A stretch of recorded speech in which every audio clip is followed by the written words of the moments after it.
اعوذ باللہ من الشیطان الرجیم بسم اللہ الرحمن الرحیم السلام علیکم ورحمۃ اللہ وبرکاتہ۔ میں ایک چھپا ہوا خزانہ تھا، میں نے چاہا کہ میں پہچانا جاؤں تو میں نے خلقت بنا دی۔ اس کی پہچان خود تمہارے نفسوں میں بھی ہے، بس کیا تم غور سے نہیں دیکھتے کہ ایک نقطے سے بات شروع ہوئی، وہ خزانہ، وہ نقطہ جس کے گرد ایک لامحدود دائرہ ہے۔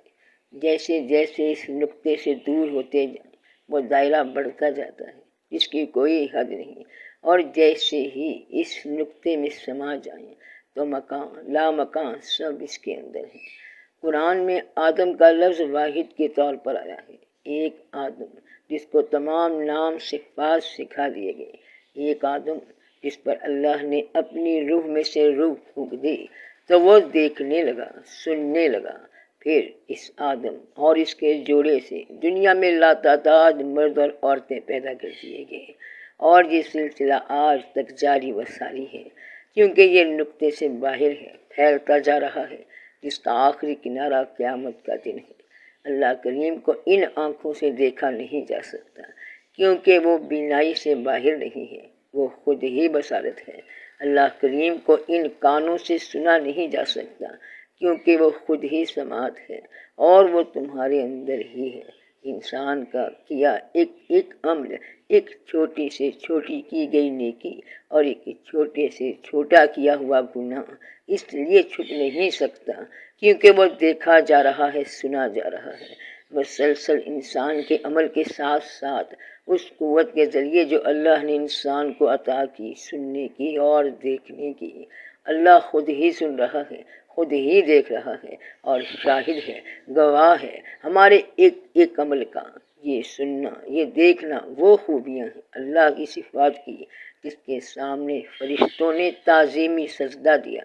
فرشتے صفات ہیں اس خزانے کی، جیسے انسان کی صفت ہے اس کے جسم کی حرکات جس کے ذریعے وہ عمل کرتا ہے۔ سننا اور دیکھنا اندر کی صفات ہیں اور اس پر عمل کرنا باہر کی صفات ہیں، جس کے لیے انسان کے ہاتھ پیر وجود حرکت میں آتے ہیں، سب خارجی معاملہ ہے، اور انسان کا سننا دیکھنا اندرونی معاملہ ہے۔ فرشتوں نے اللہ سے کہا کہ آپ آدم کو اختیار نہ دیں، یہ جھگڑے گا، لڑائی کرے گا، خون بہائے گا، کیونکہ جب یہ ایک آدم سے نکل کر لاتعداد انسانوں کی شکل میں اترے گا تو ہر انسان کا سننا، ہر انسان کا دیکھنا اور پھر اس سننے اور دیکھنے کے نتیجے میں عمل میں آنا مختلف ہوگا، تو نتیجتاً خون بہے گا۔ کیونکہ اگر اللہ کے سوا آسمان اور زمین دونوں میں معبود ہوتے تو یقیناً یہ نظام اپنی ترتیب کو کھو دیتا۔ اللہ عرش کا رب ان تعریفوں سے باہر ہے جو وہ اس کی طرف منسوب کرتے ہیں۔ تو اگر آسمان پر یا زمین پر خدا کے سوا کوئی معبود ہوتا تو دونوں ضرور تباہ ہو جاتے، لیکن خدا اپنی شان میں لامحدود ہے، اپنی زبردست قادر مطلق میں تخت نشین ہے، وہ ایک ہے، اس لیے جھگڑا نہیں، خون فساد نہیں۔ لیکن جب آدم سے لاتعداد انسان پیدا ہوں گے تو فساد بھی ہوگا، خون بھی بہے گا، کیونکہ ہر کوئی اپنا اپنا اختیار استعمال میں لائے گا، اپنی سوچ کے مطابق دیکھے گا، اپنی سوچ کے مطابق سنے گا، اور اس سننے اور دیکھنے کی وجہ سے ہر آن وہ حاضر ہے اپنے ایک ایک خیال و عمل کے ساتھ اپنے پروردگار کے سامنے، کیونکہ وہ اسی کے کان سے سن رہا ہے اور اسی کی آنکھ سے دیکھ رہا ہے۔ اس لیے پیارے بیٹے، اگر کوئی چیز رائی کے دانے کے برابر ہو، پھر وہ بھی خواہ کسی چٹان میں ہو یا آسمانوں میں ہو یا زمین میں ہو، اسے اللہ تعالیٰ ضرور لائے گا۔ اللہ تعالیٰ بڑا باریک بین اور خبردار ہے۔ یقیناً اللہ تعالیٰ پر زمین اور آسمان کی کوئی چیز پوشیدہ نہیں، چھپ سکتی ہی نہیں۔ جب سننے والے کان میں سماعت اسی کی ہے اور جب دیکھنے والی آنکھ میں بینائی اسی کی ہے، ہم اسی کے ذریعے دیکھ اور سن رہے ہیں، کیونکہ وہ آنکھوں کی خیانت اور دل کے بھید جانتا ہے۔ تو یاد رکھنا، یقین رکھنا، اس سے چھپانے کے لیے وہ اپنے اندر کی چیزوں کو ڈھانپ لیتے ہیں۔ کس چیز سے ڈھانپتے ہیں؟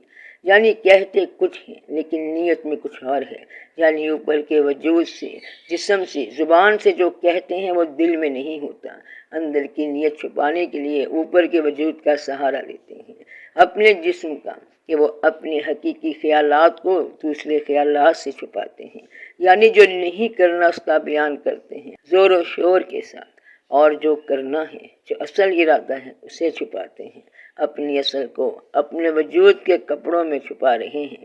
تو یقین مانو، جب وہ اپنے آپ کو اپنے کپڑوں کے پیچھے چھپاتے ہیں، جب وہ اپنی اندرونی دنیا کو چھپانے کی کوشش کرتے ہیں، تو وہ اللہ سب جانتا ہے، سب دیکھ رہا ہے، سب سن رہا ہے کہ وہ کیا چھپاتے ہیں اور کیا ظاہر کرتے ہیں۔ در حقیقت وہ آپ کے اندر جو کچھ ہے اس کا علیم ہے، کیونکہ وہی سننے والا ہے، وہی دیکھنے والا ہے۔ جو تمہیں ابھی دکھائی نہیں دے رہا، سنائی نہیں دے رہا، تو اگر تم پکار کر کچھ کہو تو وہ پوشیدہ اور اس سے بھی زیادہ پوشیدہ کوئی جانتا ہے۔ تو چاہے تم زبان سے بول کر اظہار کرو یا خیال کے ذریعے کچھ بھی سوچیں، وہ تمہاری ہر سرگوشی کو تمہارے ہی کان سے سن رہا ہے، تمہیں تمہاری ہی آنکھ سے دیکھ رہا ہے۔ تو آنکھیں سے کیا دیکھیں گی؟ جو خود ہی بینائی ہے تو وہ خود تمہارے نفسوں میں ہے، تمہاری جان میں ہے۔ تو رب بندے دی ذات اکو، جمیں کپڑے دی ذات ہے روح، کپڑے دے وچ روح ہے لکیا، ایویں وچ بندے دے تو آپے بولے آپ بلائیں، تے آپ کرے ہو اللہ ہو، تو ہی تو سب کا بھلا، سب کی خیر۔ جیتے رہو بہن بھائیوں، بیٹے بیٹیوں، فی امان اللہ۔